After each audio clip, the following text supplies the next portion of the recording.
የተወደዳችሁና የተከበራችሁ ተመልካቾቻችን ለዛሬ ዕለተ አርብ ጥር 15 ቀን 2018 ዓ.ም ከኢትዮ ዲስኮርስ ጋር ያዝንላችሁ የምሽት ዜናዎች ከዚህ ሰዓት ጀምሮ ወደ እናንተ የምናደርስላችሁ ይሆናል። በቅድሚያም ርዕሰ ጉዳዮችን እንጠቁማችሁ።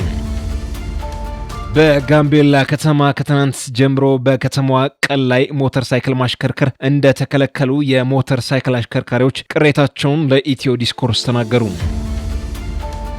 በአየር ሰዓትና ዳታ ሽያጭ ላይ 5% ክፍያ ሊጨምር መሆኑ ኢትዮ ዲስኮርስ ከውስጥ ምንጮች በደረሰው መረጃ አረጋገጠ። የአዲስ አበባ የሲቪል ምዝገባና ነዋሪነት አገልግሎት ኤጀንሲ ባለፉት 6 ወራት ከ12000 በላይ ሞት መመዝገቡን ገለጸ። እነዚህንና ሌሎች መረጃዎችን ይዘናል። አብራችሁን ቆዩ። በጋምቤላ ከተማ ከትናንት ጀምሮ በከተማዋ ቀን ላይ ሞተር ሳይክል ማሽከርከር እንደተከለከሉ የሞተር ሳይክል አሽከርካሪዎች ቅሬታቸውን ለኢትዮ ዲስኮርስ ተናገሩ። ባለፈው ወር ሕይወትን የቀጠፈ የሰላም መደፍረስ የገጠመው የጋምቤላ ከተማ አስተዳደር በከተማው ባለው ወቅታዊ የጸጥታ ሁኔታ ተወያይቶ የተለያዩ ውሳኔዎችን ማሳለፉን አስታውቋል።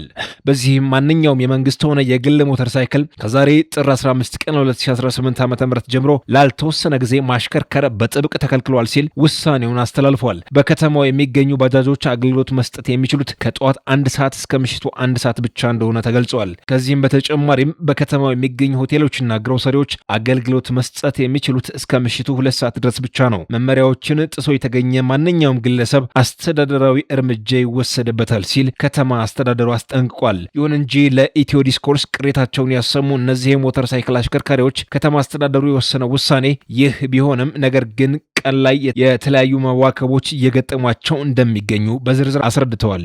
አሽከርካሪዎቹ ሲቀጥሉ በከተማው የሚገኙ ባጃጆች አገልግሎት መስጠት የሚችሉት ከጠዋት 1 ሰዓት እስከ ምሽቱ 1 ሰዓት ብቻ እንደሆነ ተነግሮን፣ ነገር ግን በአንዳንድ የመንግስት አካላት ወከባና ክልከላ ገጥሞናል ሲሉ ቅሬታቸውን አሰምተዋል። ከዚህ በተጨማሪም ገንዘብ እየተቀጡ እንደሆነም ለሚዲያችን ገልጸዋል።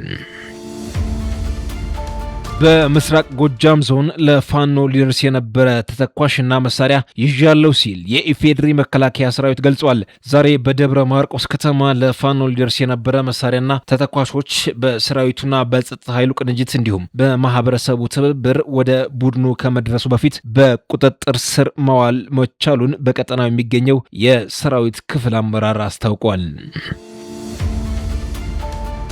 በአየር ሰዓትና ዳታ ሽያጭ ላይ 5% ክፍያ ሊጨምር መሆኑ ኢትዮ ዲስኮርስ ከውስጥ ምንጮች በደረሰው መረጃ አረጋገጠ።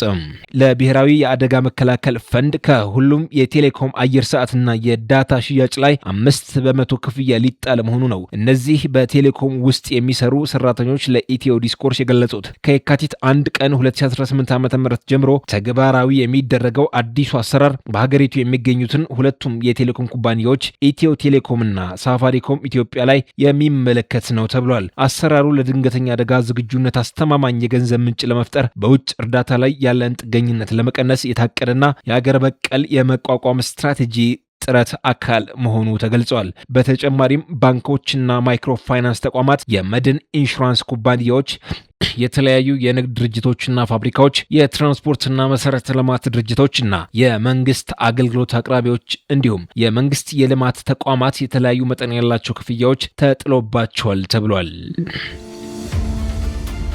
የአዲስ አበባ የሲቪል ምዝገባና ነዋሪነት አገልግሎት ኤጀንሲ ባለፉት 6 ወራት ከ12000 በላይ ሞት መመዝገቡን ገለጸ።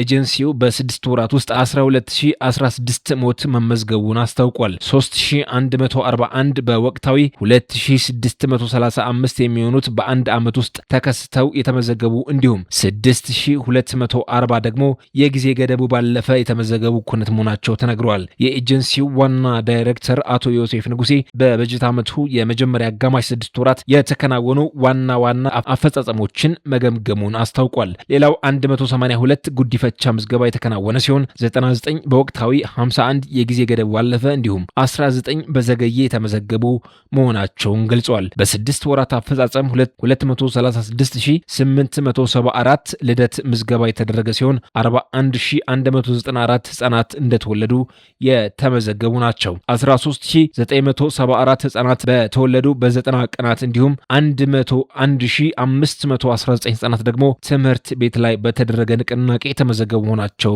ገልጸዋል። ይህም ከአምናው ተመሳሳይ ወቅት ጋር ሲነጻጸር የ20 1% እድገት ማሳየቱ ተገልጿል። ተመልካቾቻችን ለዛሬ ዕለተ አርብ ጥር 15 ቀን 2018 ዓ.ም ከኢትዮ ዲስኮርስ ጋር ያቀረብንላችሁ የምሽት ዜናዎች በዚህ ተቋጭተዋል። ከመሰናበታችን በፊት አበይት ነጥቦችን እናስታውሳችሁ። በጋምቤላ ከተማ ከትናንት ጀምሮ በከተማዋ ቀን ላይ ሞተር ሳይክል ማሽከርከር እንደተከለከሉ የሞተር ሳይክል አሽከርካሪዎች ቅሬታቸውን ለኢትዮ ዲስኮርስ ተናገሩ። በአየር ሰዓትና ዳታ ሽያጭ ላይ 5% ክፍያ ሊጨምር መሆኑ ኢትዮ ዲስኮርስ ከውስጥ ምንጮች በደረሰው መረጃ አረጋገጠ።